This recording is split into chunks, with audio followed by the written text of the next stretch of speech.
So let's go ahead and show you guys how to weld something as simple as an exhaust header, or anything of the sort. So obviously the first thing you're going to need is a welder, and in this case, this is the typical welder that pretty much anybody can afford. There's a flux-core welder. I got this at Harbor Freight. I believe when I got it, it was around $100 to $125. So very cheap, very easy to get into welding. You don't really need a lot of money to start. And then also you're going to need a welding helmet. Now this is a welding helmet I have. These come with not a welding helmet, but like a little visor thing that you could put in front of you, but you'll have to use one hand. With this, you can use both hands while welding, so you could focus the gun on what you're welding. So I'd recommend this. I think this was around $20 to $35, so definitely worth it. Next, you'll need welding gloves, because these things get really hot, so you don't want to hurt yourself, burn yourself.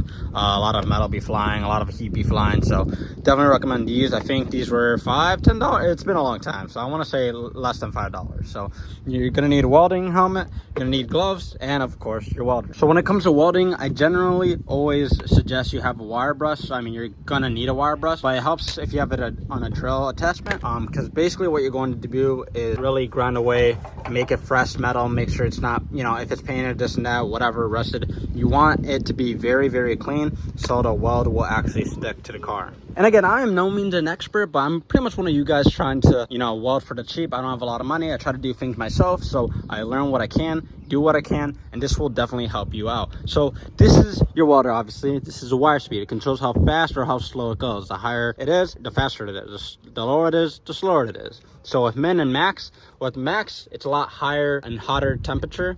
So if you have thin metal, you wouldn't do max because it burned through the metal. Now there's a sheet right here that kind of shows, you know, the steel thickness, you know, what it recommends, what wire speed it recommends, and things of that sort. But that's generally the rule of thumb. Let's go ahead and get into welding. Now to weld anything, the thing has to be grounded. So this is what you're going to put onto a nice clean ground, and what we're going to be doing is welding this exhaust header. Now we're welding the flange. The flange is bad on this one, and this is the good flange. So this is literally broken.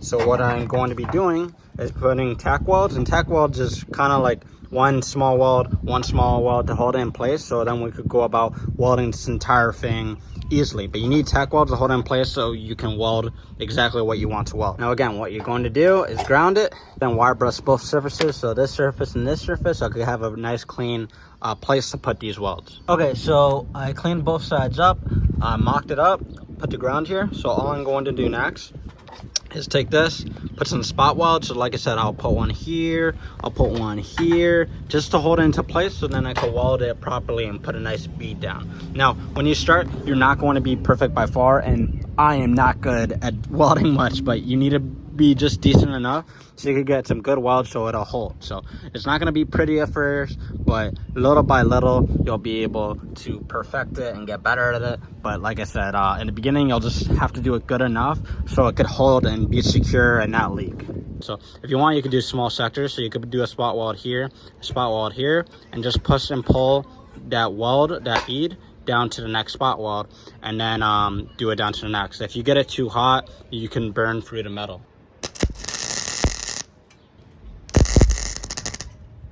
Okay guys, so generally what I'm going to do, I did a spot weld here, I'm going to do a spot weld here and at the bottom.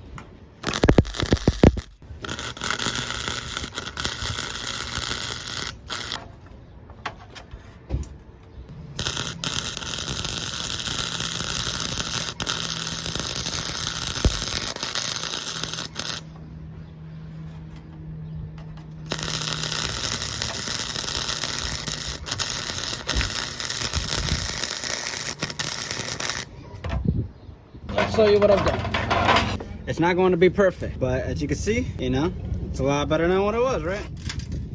The farther down I go, the better the welds get, kinda. Not the prettiest welds, but as you go, you'll be able to determine how high you need it, how fast you need it, whatever it may be.